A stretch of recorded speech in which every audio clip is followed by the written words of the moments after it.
What's up, y'all? Just limitless tuning back again with another video. I actually wanted to fix my rims and tires first, but I decided, like, what's the point of even have rims and tires if my car don't run right?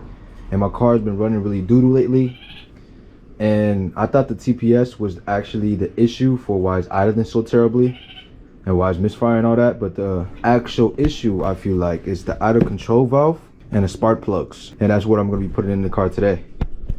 So the tools all I need is a 3/8 ratchet, extension, a 10mm, which is for the idle control valve, and this socket, which is for the spark plugs. It's 5/8.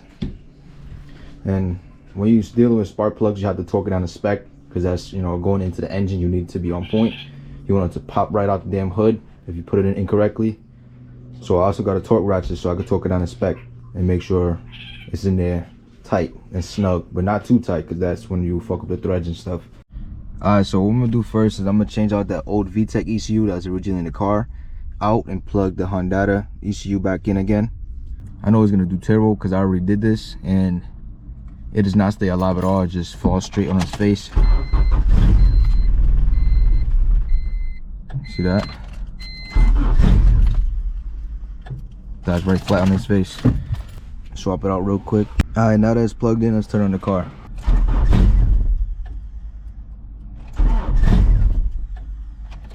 Yeah, it dies every time, and yeah, it's low in gas, but it's enough gas for the car to start. It's definitely the idle control valve that's the problem, or the spark plugs. So yeah, let's change out the spark plugs and the idle control valve and see if it makes a difference or not. I'm gonna start off with the spark plugs first.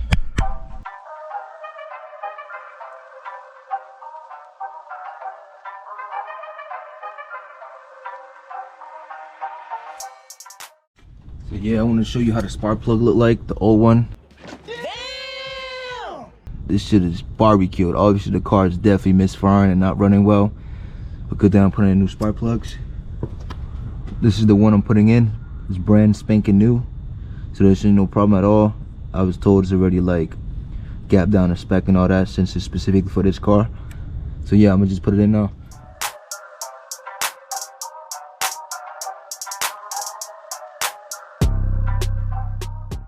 Each spark plug has to be torqued down to a specific spec. All of them are the same spec, and I forgot to mention the actual specs of the spark plug, so I'm gonna just torque it down to 20 foot-pounds, because 20 foot-pounds is the recommended torque spec for spark plugs in the GSR. 20 foot-pounds is what's recommended. There you go. So that's all set. Let's move on to the next one, but I'm gonna time lapse the rest since you already know what to do.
Alright, so the spark plugs are now put in, all four of them, torque down the spec and everything, 20 foot-pounds. But make sure one thing, well, make sure multiple different things.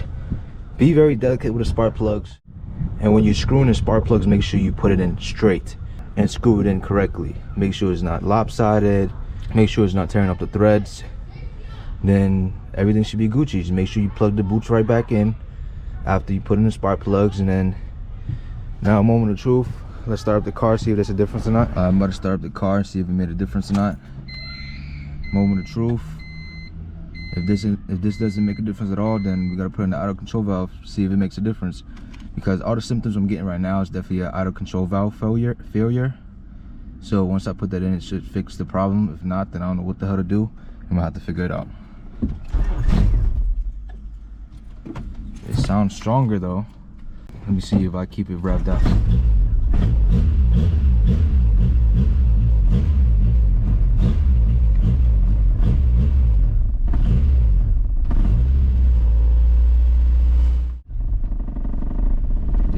Just about dies. It's about to die anytime now, so I gotta definitely change the auto control valve.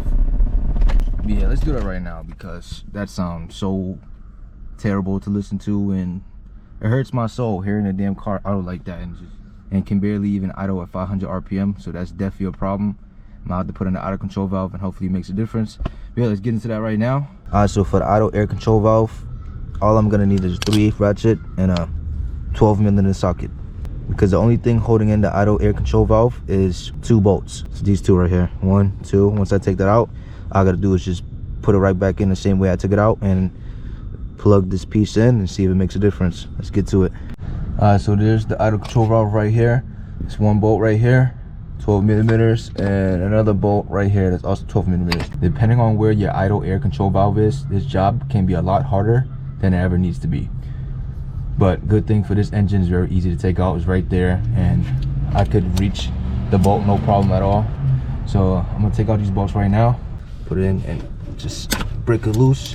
Now it's loose, just unscrew it the rest of the way. So I'm gonna take this one out and then take the second one out. And I just gotta put the auto air control valve the same exact way I just took it out. Make sure you put your bolt somewhere safe. There's another one right here. I don't know if you can see it. Hopefully it breaks loose as easy as the other one. There you go. As you can probably see, there's 2 hoses plugged into the idle air control valve, and also this plug, which is very easy to take out. So there's 2 hoses and 1 electrical plug. So I'm gonna just, you know, use a pry tool or something to clamp the hose together to pull it off. And then with the electrical plug, it's very easy. You could just hold the clip in and then pull it out. Press the bottom, pull it right off, easy as hell. Make sure you don't lose the plug, and now all I gotta do is just pull these 2 hoses out. So I was actually struggling to find a prying tool or a clamp, so I'm just use a rice grip. This works still as long as you have something to clamp the clamp that's on the hose and pull it off, then you should be good, whatever tool you have to use to get that done. But that part's pretty self-explanatory. I'm not gonna record that part since it's gonna be such a struggle to even pull it off in one hand. So I'm gonna just do it off camera and then you just see the end result of it. Alright, since I got it on, and all I gotta do is just slide this clamp onto here and make sure it's tight. Since it's outside the car, I'm gonna show you guys how that works so you wouldn't have a problem with that. Got my vice grip, and I'm gonna grip this clamp, bring it all the way up, bring it all the way up. You see how this is all the way up to the beginning of the hose? All you gotta do is just release it, then now it should be tight. Alright, so now that I did that, I'm gonna put the other hose in and just plug this electrical plug in and mount the idle air control valve back onto the intake manifold, and let's see how it goes. Alright, so now that both of the hoses on, just make sure your gasket, you see that black double ring right there on the idle air control valve, make sure that's on, and just mount it directly into the intake manifold and just bolt it in. And after you finish bolting it in, just plug it up. Alright, so now that it's mounted with both bolts, just make sure you tighten it down snug. Alright, so the idle air control valve is in nice and snug. All I gotta do now is just plug up the electrical port. Just plug it right onto the idle air control valve. Moment of truth, let's turn the car and see how it runs. Alright, so the spark plugs are in, the idle air control valve is in. This is the moment of truth. So once I start up the car, this will determine if the car is fixed with the parts that I put in or not. And I'm actually really scared of starting up the car, because if it's still running the same as it was before, then I wasted my money to not even fix anything. Now I'm gonna have to see what's really wrong with it and put more money into the car. Alright, so I'm just gonna start up the car now. Alright, as you can tell, it's already getting dark. Now's the moment of truth. Let me just... Oh my god.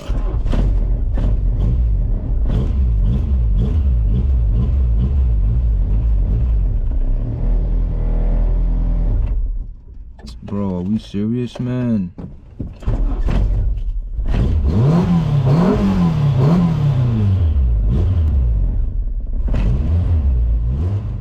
I'm trying to keep it alive right now by stepping on the gas pedal slightly. because after the spark plugs has been changed, the auto air control valve has been changed, they're still having major issues on idling correctly. But yeah, I'm gonna just let it idle for a bit, see if anything changes, and once there is a change, negative or positive, I'm gonna let you guys know about it. After putting in gas and letting the car idle for a few minutes, this is the most perfect it has ever idled. It has never idled this perfect. I did not feel any misfiring, any irregulars in the idles. Maybe the ECU just needed to get used to the spark plugs and the auto air control valve for it to actually run good. Maybe it just has to learn. So I guess after 10 minutes of idling, the ECU was able to learn how to use the new spark plugs and the auto air control valve to run efficiently. And now it's running efficiently, which is good news. I just drove the car around a little bit and turned it off to turn it back on, and it's idling pretty smoothly still. So the only thing that's really affecting RPM that much is when I turn on the headlights or the heater. It goes down, it idles lower. When I turn on the lights, it idles even lower.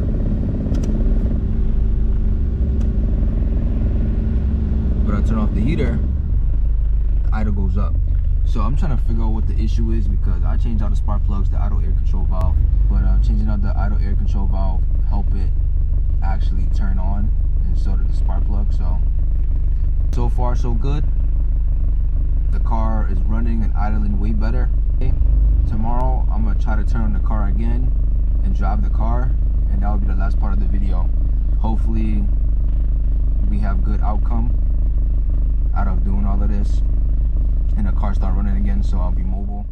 That's it for tonight. See you guys tomorrow in the same video.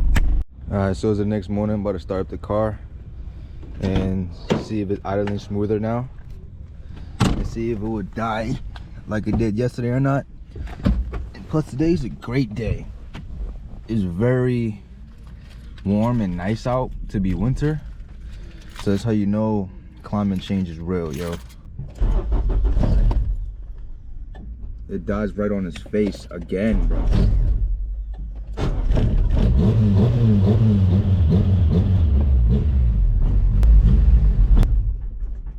Oh my god, bro.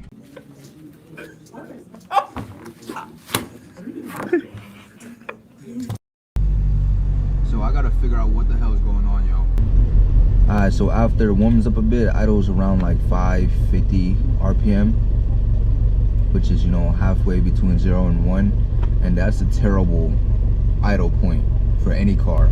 So I gotta find out what's wrong with it and situate it.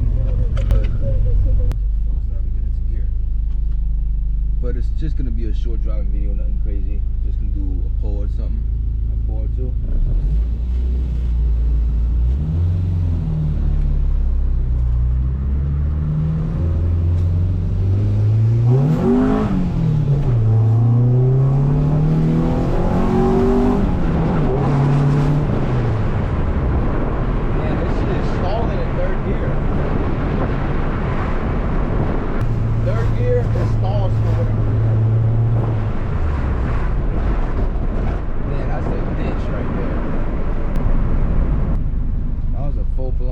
What the hell?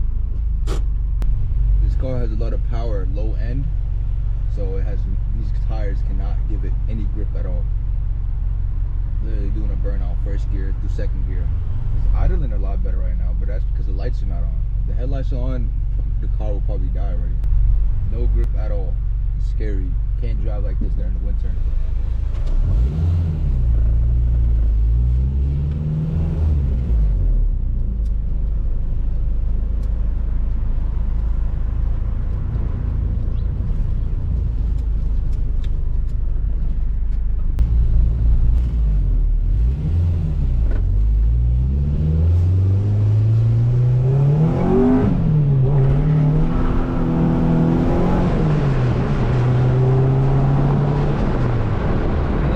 Grip.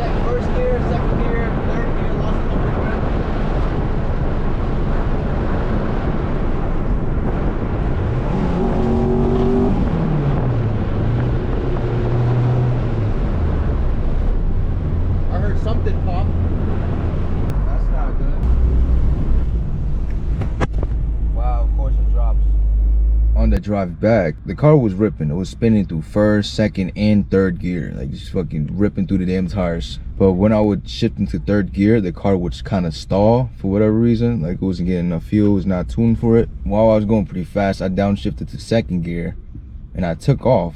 I heard a pop noise coming from the engine. It was like pop. I'm like, what the hell? I thought I probably blew the block or something, but I didn't see no smoke coming out anywhere. I think it was probably a bad misfire. So I ended up checking the engine. Nothing's wrong with it at all, not that I could see. And honestly, the car has a lot of power. It's just the tires cannot keep up with the car at all. So no matter how much power the car is putting out, if the tires don't have grip, you're not going nowhere. So like I was saying, the tires that I got on right now, some doodle ass stock tires that was on my girl's car before. And yeah, basically the car is just driving pretty smooth.